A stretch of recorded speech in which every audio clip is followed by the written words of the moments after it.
About to jump on live here in about 2 more minutes. Got some people getting on to join us, and I just want everyone to hang tight. Appreciate everyone's patience before we launch and take off.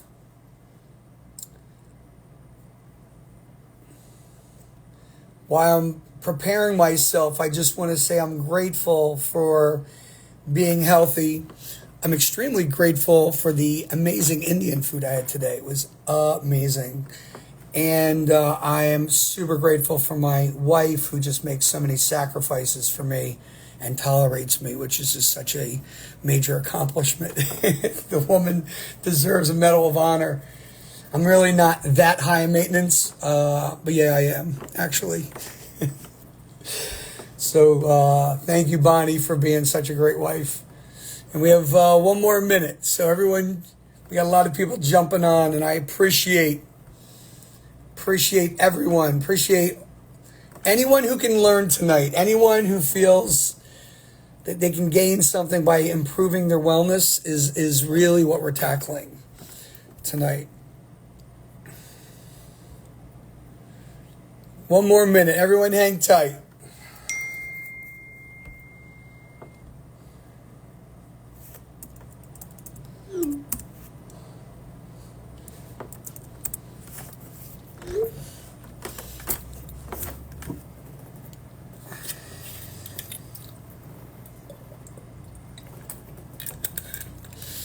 Okay, so we got a bunch of people on.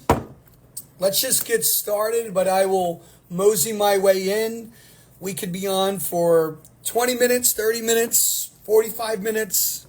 I have just a number of things that I want to share with the world as it relates to wellness. I have so many very difficult cases that my team and I are really trying to recover right now. And I started thinking just this morning that maybe the cases are getting harder, and it's interesting, but I realized they're not getting harder. It takes so much time for very difficult cases to heal people, and I need great cooperation with the people who I partner with, which I have great colleagues who are clinicians and physicians, but it's that coordination and getting everyone on the same page. It's just painful sometimes. All right, it's 7:30. It is Wellness 101. And my name is Dr. Buzz. I am an integrative health practitioner. I am right now residing in a hotel up in northern New Jersey as I'm working my butt off up here, just knocking out as many projects as I can. And I am so grateful that I have the opportunity to have round one of a whole string, weeks on end. I'm going to be doing Instagram live to just give free information, free help, as much education I can give to those who are willing to listen. And with that being said, my history of being an integrative health practitioner has really been circled around. Years ago, I would call it mental health, and then it became brain health. And what I realized just recently is, a lot of it has to do with wellness, and I'll get into what the difference is, but brain health, wellness, kind of in the same category. But, my goal is to create resilience for people. We want people to not get sick, not become overly stressed. We want people to have emotional intelligence. That's a really great way of terming it, because if you have emotional intelligence, then you have a greater chance of being well, resilient, and immune from becoming sick. But reason why I'm so passionate about what I do is I had a tumultuous upbringing as it relates to a very toxic, stressful lifestyle. We can get into that on another day, but as I grew older and just struggled to pay attention and to not be stressed and be able to sleep soundly, wake up in the morning and just go. And then I had autoimmune disorder and my tonsils taken out. It was Epstein-Barr and it was mono. And, every time you go to a doctor, it's depression.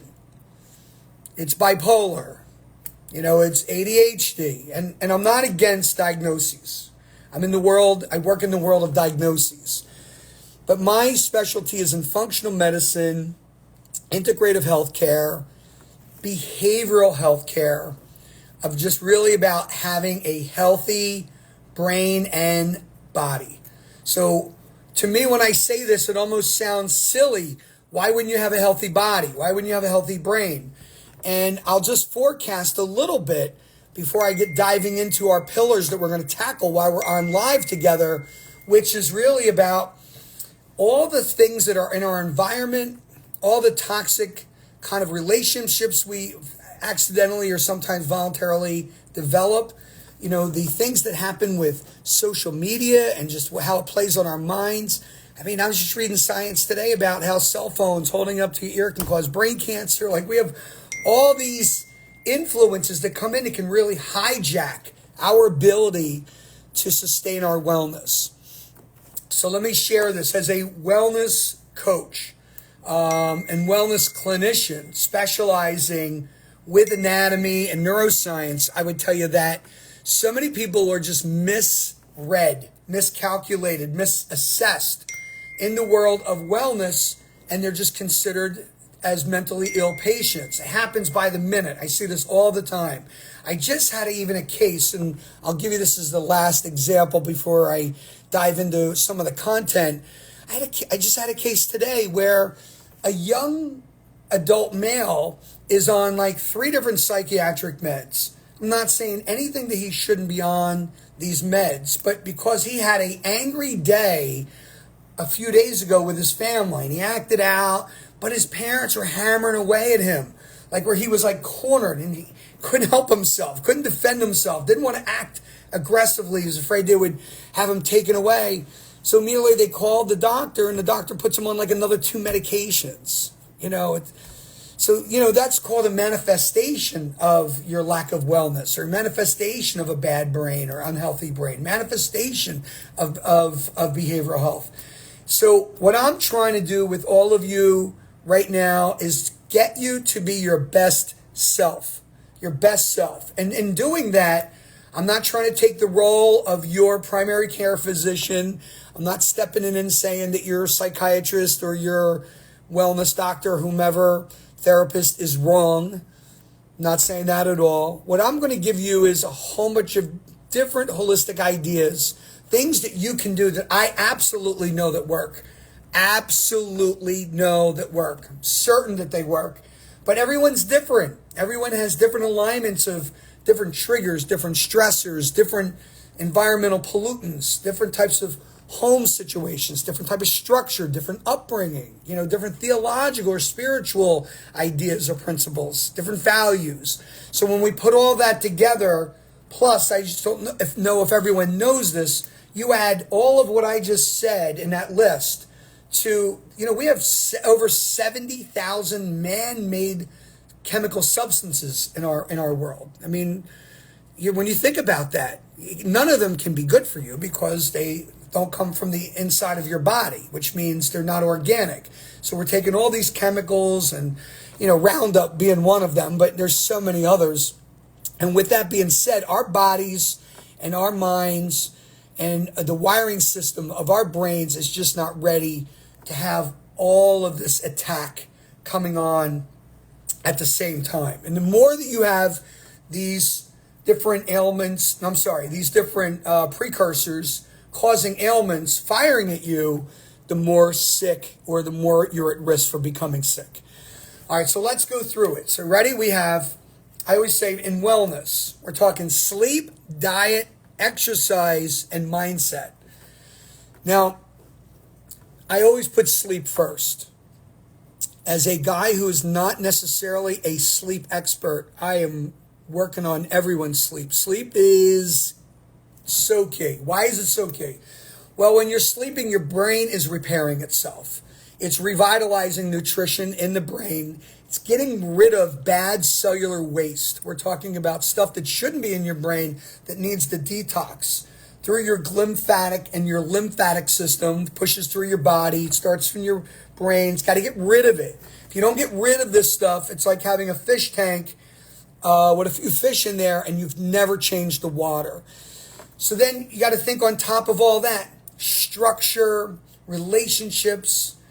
So there's a lot that can weigh and impede on your ability to sleep. But being the guy, I call myself the stress doctor because I suffered stress my entire life.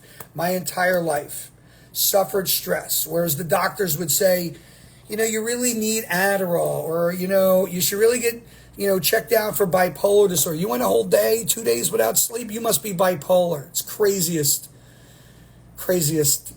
feedback ever, because I could tell you right now that if any of you were right now in a foxhole in Ukraine fighting for your country and bombs are being dropped around you, you think you're going to sleep well for any given night? No, you're going to be up days on end. Well, that's what happens when you're under stress, right? You're under attack in a sense. So in our physiology, in the psychology of our brains, you are only as good as the restful sleep that you got last night. Let me say that again. Your sleep is so important that the only way that you're going to even have a chance of succeeding to become your best self is to get restful sleep. Restful sleep means sleep recovery. So many times, I hear this all day long. So many times people will say to me, I don't know, I sleep. I sleep well, but yet they're tired in the morning. They're like right here in the front part of your brain. This is called the frontal lobes. You have this tiredness. It's over your eyes, between your eyebrows and your hairline. Boom, right here. And you're just tired, like in the middle of the day. You could close your eyes while you're at work and literally just go to sleep for like 3 hours. Well, you're not getting restful sleep. Some people equate lack of restful sleep because you get up in the middle of the night. And there's truth to that. But why are people getting up in the middle of the night? Each time we get together, and I'm looking to do so many of these Instagram lives, I want you guys walking away as ambassadors of using my tools. I want everyone becoming a Buzz's Toolbox user, is that I want you to get deeper and deeper into the practical tools, not definition, not just science, the practical tools that you can use them tonight, so that when you are off Instagram Live with Dr. Buzz, you're saying, okay, I know what to do. I just felt some stress. I thought I was anxious. I realize it's my stress hormones. Like, you're going to put these little pieces together and you're going to be champions. But you got to believe in the process. So our process, even for sleep, is about structure. All right, so let's just, because it's Wellness 101 tonight, without getting too deep into sleep, let's just talk about a couple given important points that are just for the norm. The norm meaning relates to everybody. Number one, water. I'm not going to get into why you should have a glass bottle of water versus plastic. That's on another day. But water. This is my 4th bottle today, and there's 33 ounces in this. So I'll finish this within the hour. And I drink about half of one of these before I go to bed. So the question becomes, why? Because your brain needs to be detoxed. How do you detox? It's through plumbing. Plumbing is about hydration. So you need at least half your body weight in ounces of water every day. So if you weigh 200 pounds, and I'm sorry if anyone's using metric, but if you're 200 pounds, you want at least 100 ounces of water for your intake every single day. The reason why that's so important is that if you are 2% less than half your body weight in ounces of water every single day, you will or you are then dehydrated. I don't know if you know the statistics, but 90% to 95% of all Americans are dehydrated on a daily basis. That's number one. Number two, 90%, 85 to 90% of all migraines are as a result of dehydration or a lack of sodium and magnesium in your diet.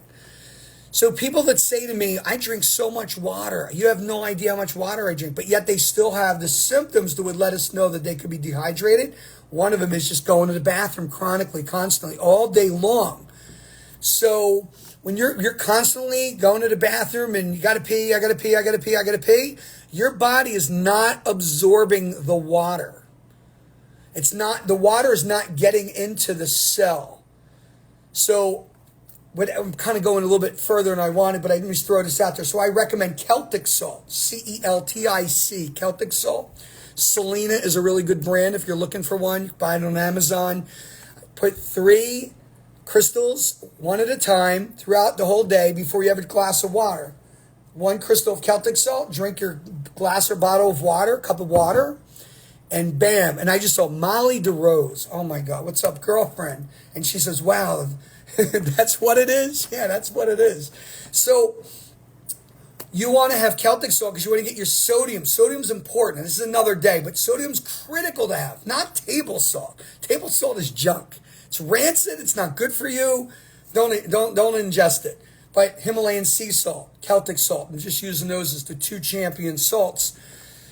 Celtic salt has 80 plus minerals in it. I mean, you're talking fan-freaking-tastic for you, but your body's going to absorb, and over the next 2 weeks, if you're doing at least 3 crystals a day, it's going to start absorbing into the cell, and you will be able to revitalize your cellular function. Many of us, because we suffer oxidative stress, another reason why we don't sleep. All right, here's another one. Besides water, we're on the phone. Like, we're playing on the phone. We know that the blue light on the phone can reduce your melatonin levels, literally by 50%. So you really want to get off your phone at least 2 hours. But I'm an hour guy, so an hour before bed. A lot of times I leave my phone downstairs. I just wake up, same time every day. This morning, 5 o'clock, boom, no phone included. But phone, highly stimulating, blue light, not good for you. And you want to get rid of that literally, I'm going to say at least an hour, but really we're talking like 2 hours. Number 3, eating late at night. Your body can't be digesting. It's like your body's doing this, trying to break down food while you're trying to sleep. Terrible. And then what happens is your cortisol levels, your stress hormones go up, which means it's pushing out glucose through your bloodstream in the middle of the night, which you're getting a sugar rush, which is the worst, which is now making you get up out of bed. And if you have anxiety, it's cortisol, it's the glucose. It's almost a given. And just stay with me, everybody, because over the next few weeks, you guys are going to be champions of this stuff. You're going to learn all my tools, but I just need you thinking with me for a little bit. Like, do I have anxiety, or is it just the body's natural reaction to stress, right? For sleep, again, dark room, blacked out.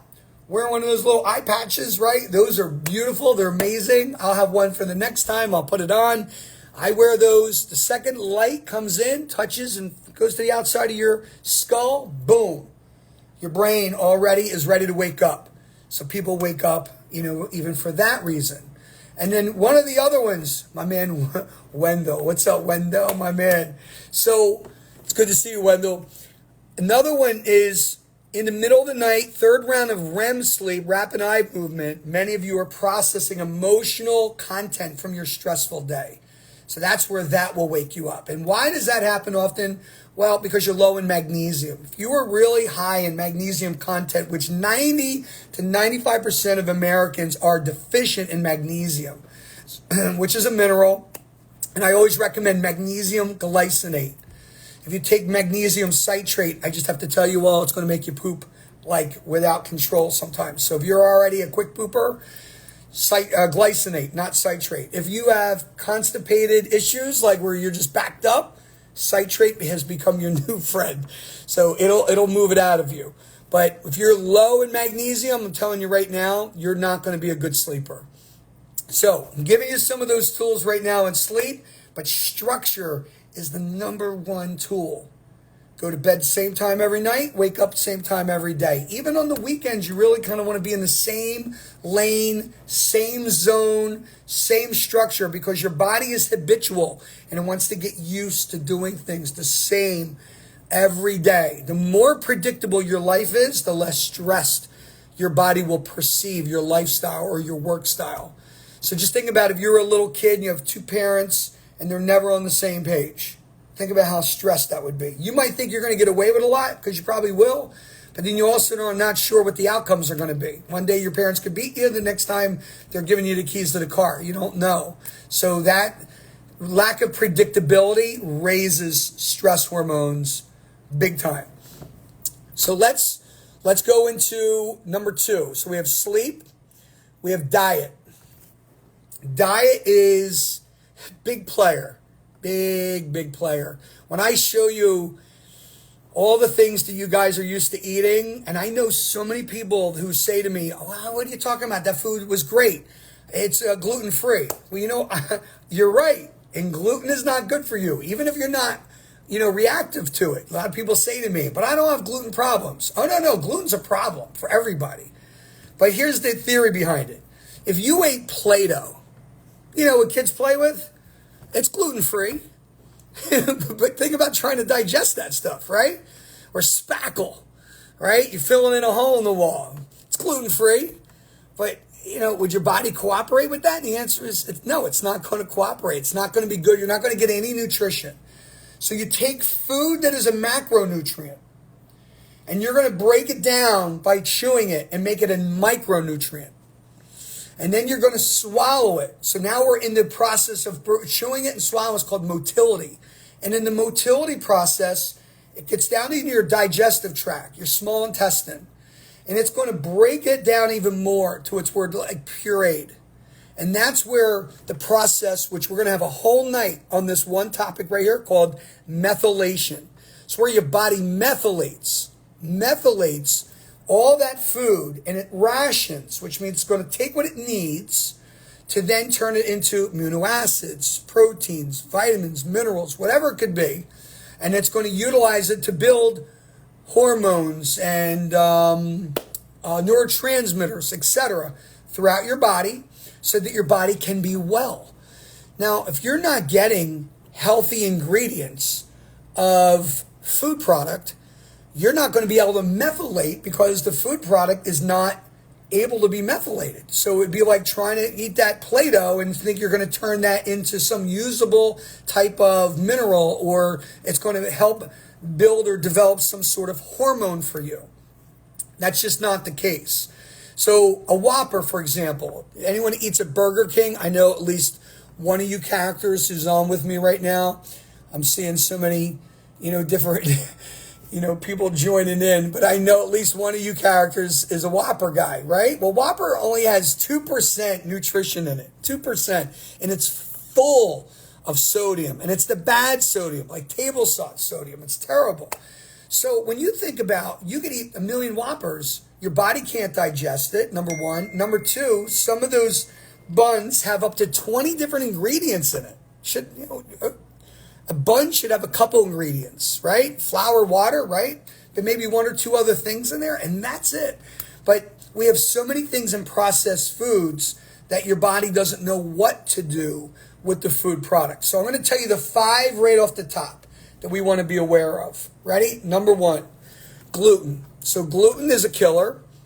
Whether you are gluten reactive, gluten sensitive, don't stir me up with, "Yeah, but I don't have gluten allergies." It does not matter. Your gut is not capable of breaking down gluten. It's just something, let me just share it with you. How do we know you can't break it down? If you take a pizza pie, you see these Italian guys with the pizza pies, spreading them out, has gluten in it. You take a gluten-free pizza, you can't spread it out, the pizza will fall apart. They have to put it on the table and push it with their hands and move it around a little bit on the table. So what does the gluten do? It allows the dough to become elastic. It allows it to spread. It allows it to become gluey. And it holds things together. If you saw a cake that has gluten and one that doesn't, the size of the cake is almost double the size compared to one without gluten. And the reason why is because gluten also expands